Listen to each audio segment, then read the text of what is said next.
ప్రభునందు ప్రియమైనటువంటి వారలారా, చదువుకున్నటువంటి వాక్య భాగాలను ధ్యానం చేసుకుందాం. యోబు గ్రంథము మొదటి నిబంధన పాఠముగా 26వ అధ్యాయాన్ని మనము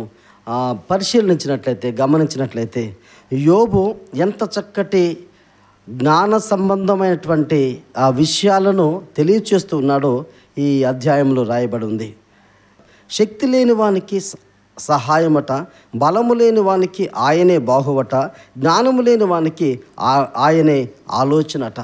అలా చెబుతూ దేవుని యొక్క శక్తి ఎంత గొప్పదో, దేవుని యొక్క బలము అది ఎంత గొప్ప బాహువో, జ్ఞానము ఎంత గొప్ప ఆలోచన ఇస్తుందో ఆ క్రింద వచనాల్లో మనం చూస్తే దేవుడు కలుగు చేసినటువంటి సృష్టి గురించి యోబు రాస్తాడండి. యోబు చెబుతూ ఉంటాడు దేవుని యొక్క సృష్టి ఎలాగున కలిగించబడిందనంటే 7వ వచనం మనం చూస్తే, శూన్య మండలం పైన ఉత్తర దిక్కునున్న ఆకాశ విశాలమును ఆయన పరచెను, శూన్యము పైన భూమిని వ్రేలాడ చేసెను, వాటి క్రింద మేఘములు చినిగిపోకుండా ఆయన తన మేఘములలో నీళ్లను బంధించెను.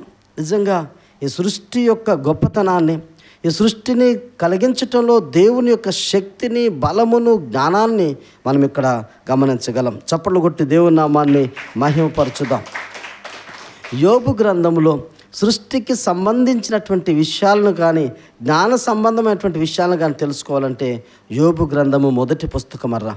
5 పుస్తకాలు ఉన్నాయి మనకు బైబిల్లో. ప్రాముఖ్యంగా దానిని జ్ఞాన సాహిత్యం అంటారు, విజ్డమ్ లిటరేచర్ అంటారు. అవి 1 యోబు గ్రంథము, కీర్తనలు, సామెతలు, ప్రసంగి, పరమగీతం.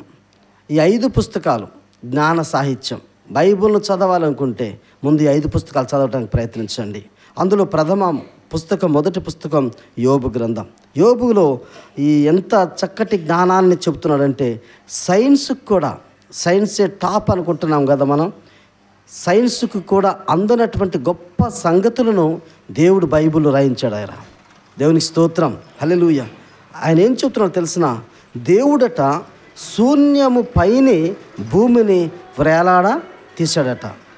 మనం నివసిస్తున్నటువంటి భూమి ఎక్కడున్నదట? శూన్యంలో వ్రేలాడుతుందట. భూమి వ్రేలాడాలనంటే దానికి ఏదైనా బేస్ ఉండాలి, ఆధారం ఉండాలి. కానీ ఇక్కడ బేసు లేదు. శూన్యంలో దేవుడు భూమిని వ్రేలాడగట్టి ఆ భూమి మీదన మనల్ని ఉంచాడరా. దేవునికి స్తోత్రం. అలా మొదలుపెట్టి రాస్తూ అన్ని విషయాలు రాస్తాడు. సముద్రానికి హద్దులు వేసాడట, ఆ నీళ్లు బయటకు రాకుండా. జలములకు హద్దులు నియమించనంటాడు. వెలుగు చీకటులకు సరిహద్దులు నియమించాడట. ప్రతి దానికి హద్దు, సరిహద్దు ఉన్నటువంటి విషయాన్ని అక్కడ చెబుతుంటాడు. ఇవన్నీ కూడా 13వ వచనం చూస్తే, ఆయన ఊపిరి విడువగా ఆకాశ విశాలమునకు అందం వచ్చునని, ఆయన హస్తము పారిపో సర్పమును పొడిచునని చెబుతూ, ఇవన్నీ కూడా ఆయన కార్యములలో చాలా స్వల్పమైనవి. దేవునికి స్తోత్రం. మన జ్ఞానానికి చాలా గొప్పవి, కానీ ఆయన కార్యాలలో, ఆయన చేసినటువంటి పనిలో చాలా చిన్నవట. మరి ఇవే చిన్న కార్యాలైతే ఆయన అనుకుంటే ఇంకెంత పెద్ద కార్యాలు చేయగలడు.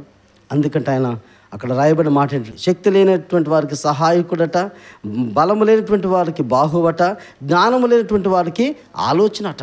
అంత గొప్ప దేవుని మనం కలిగి ఉన్నామండి.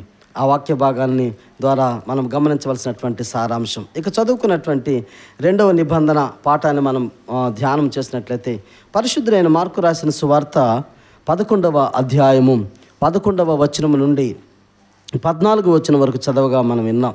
ఈ వాక్య భాగాన్ని గమనిస్తే, ప్రభువైన యేసుక్రీస్తు వారు యెరూషలేముకు నడిచి వెళుతున్నటువంటి సందర్భం మనకి ఇక్కడ చూడవచ్చు.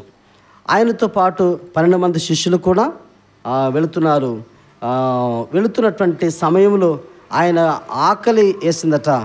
ఆయనకు ఆకలి వేసినప్పుడు ఆ దారి ప్రక్కన ఉన్నటువంటి అంజూరపు చెట్టు దగ్గరికి వెళ్ళాడట. ఆ అంజూరపు చెట్టు దగ్గర వెళితే ఆకులు తప్ప అంజూరపు చెట్టుకు ఒక్క కాయ కూడా లేదట. ఎప్పుడైతే ఆయన ఆకలిని తీర్చలేకపోయిందో ఆ చెట్టు, చూడ్డానికి ఏం చెట్టు నిండా ఆకులు ఉన్నాయట. ఆకులున్న చెట్టుకి కాయలు ఉండాలి కదా, కానీ ఆకులు ఉన్నాయి, కానీ ఈ చెట్టుకి ఏమి లేవు, కాయలు లేవు. ఈ కాయలు లేకపోవడాన్ని బట్టి ఆయన ఆకలిని తీర్చలేకపోయింది. ప్రభువైన యేసుక్రీస్తు వారు ఆ చెట్టును శపించాడు.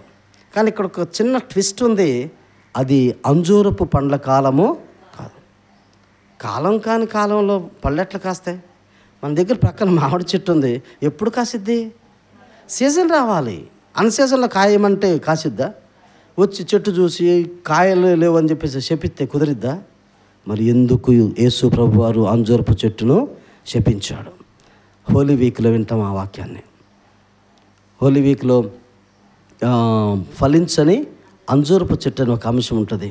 మరి మీకు దాని గురించి ఏ అవగాహన ఆలోచన ఉందో నాకు తెలియదు, కానీ ఆకలి తీర్చినటువంటి అంజూరపు చెట్టు మనకి ఇక్కడ కనిపిస్తుంది. ఈ రెండు పాఠ్య భాగాలను మనము ఆలోచన చేస్తే, ఈ రెండు పాఠాల యొక్క సారాంశాన్ని మనం గ్రహిస్తే, ఒకటేమో దేవుని సృష్టి, రెండవదేమో దేవుని ఆకలి. అదేమో యోబులో ఉన్నదేమో దేవుని యొక్క సృష్టి కార్యం, దేవుని సృష్టి. ఇదేమో దేవుని యొక్క ఆకలి. ఇది ఎలా ఉందంటే, దేవుని సృష్టి దేవుని ఆకలిని తీర్చలేదా అన్నట్టుంది. అంజూరపు చెట్టు ఆయన ఆకలిని తీర్చనట్టే మనము కూడా ఇలాంటి కాలంలో పైకి మాత్రం ఆకులు ఉన్నటువంటి అంజూరపు చెట్టు లాగుండి కనీసం ఆయన ఆకలిని కూడా తీర్చలేక పోతున్నామేమో. ఈ భావనలో ఈరోజు మనం ఆచరించవలసినటువంటి ఆధ్యాత్మిక ఉపవాసం భోజనం మానవేయటం మాత్రమే ఉపవాసం కాదు, కానీ మరేంటి?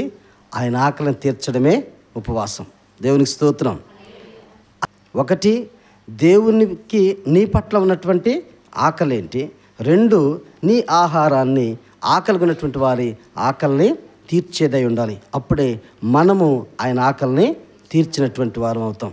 ప్రయత్నించండి, ప్రయత్నిస్తే పోయేదేమీ లేదు. ఒక మంచి ఆధ్యాత్మికతను పొందుకుంటాం, ఆ ఆశీర్వాదాలను అందుకుంటాం. ప్రార్థించండి, ఆ ప్రభుని దీవెన మీరు పొందండి. దేవుడు మిమ్మల్ని బహుగా దీవించి ఆశీర్వదించునుగాక.